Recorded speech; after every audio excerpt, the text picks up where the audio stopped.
Joining us now from Capitol Hill, Peter Ducey outside Senator Marco Rubio's office with the senator who hasn't spoken out here yet. Peter.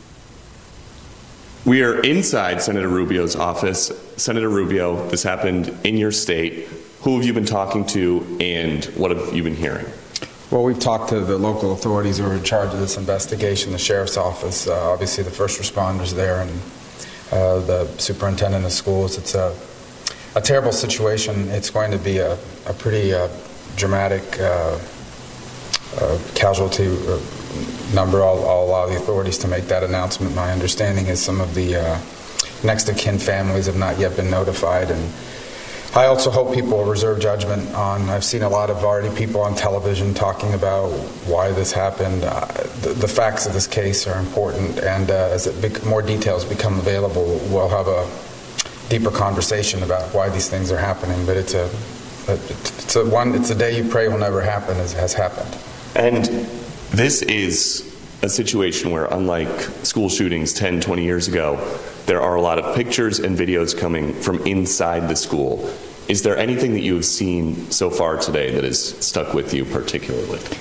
Well, obviously, I mean, we had some of the students that were inside were using social media to document the moment by moment.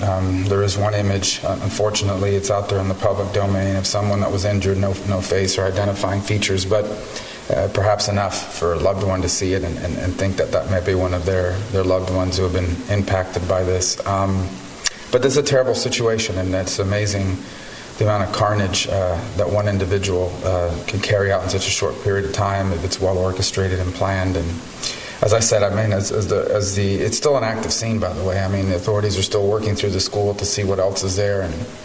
But I think we'll learn more in the next 12 hours that will shed a little bit more light as to how something like this can happen. And what kind of updates are you getting? Does the FBI call you? Does the governor call you? Well, the governor's traveling there. He was out of the state.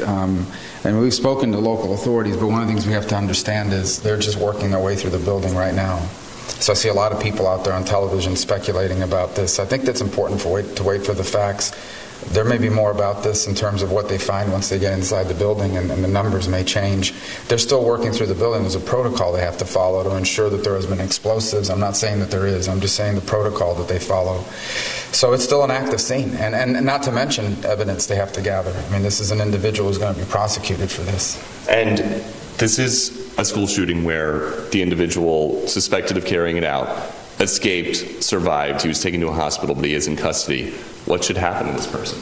Well, obviously he's going to be charged with a crime, but most importantly for law enforcement in the short term is they'll want to know if anyone else was involved and whether there's any existing dangers. Sometimes these things become complex. There might have been an incident that happened beforehand. You may learn that others have been hurt in the process, or that there's things left behind that could be harmful to people. So there's a lot that goes into this.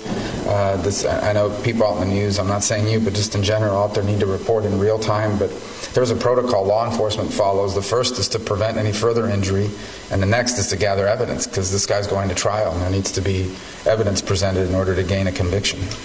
Based on what you've seen from the response, I know that this just happened a few hours ago, but there are probably a lot of students and their families watching. They won't have school for the next few days, but should they feel safe going back in a few days?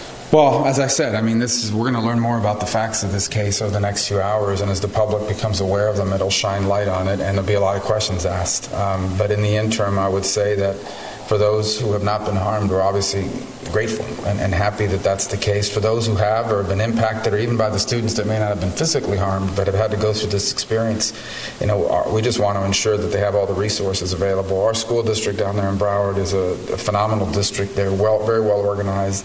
They're already mobilizing all the sorts of counseling efforts that everyone involved in this is going to need. This is not the kind of thing that you expect when your kids go away to school, and it's not something that people easily confront. It's a difficult thing they've gone through. The injuries here are deeper than just the physical ones, but our immediate thoughts are with those who have lost a loved one and perhaps have not yet even been notified.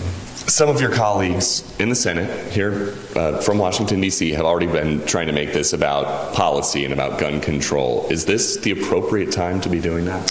It's not, only because people don't know how this happened. I mean, who this person is, what motivated them, how did they get a hold of the weapon that they used for this attack. I think it's important to know all of that before you jump to conclusions that there's some law that we could have passed that could have prevented it. And there may be, but shouldn't we at least know the facts? And so I think that you can always have that debate, but if you're going to have the debate about this particular incident, you should know the facts of that incident before you run out and prescribe some law that you claim could have prevented it. I've seen a lot of that on television, and maybe there is a law that could have prevented this instance, but we don't know that, and neither do they. Do you have any plans to go back to Florida sooner than originally planned? Yeah, I mean, obviously we have a vote schedule here on an important topic on immigration, and so we'll have to evaluate how it is that we can get there and what what would be appropriate in terms of the setting there in place. But I'm sure that we'll be there at some point here soon. As I said, it's still a developing situation. I hadn't even thought about that far about it. All right, Senator Marco Rubio from Florida. Brett? Peter, thank you. Senator, thank you for the time.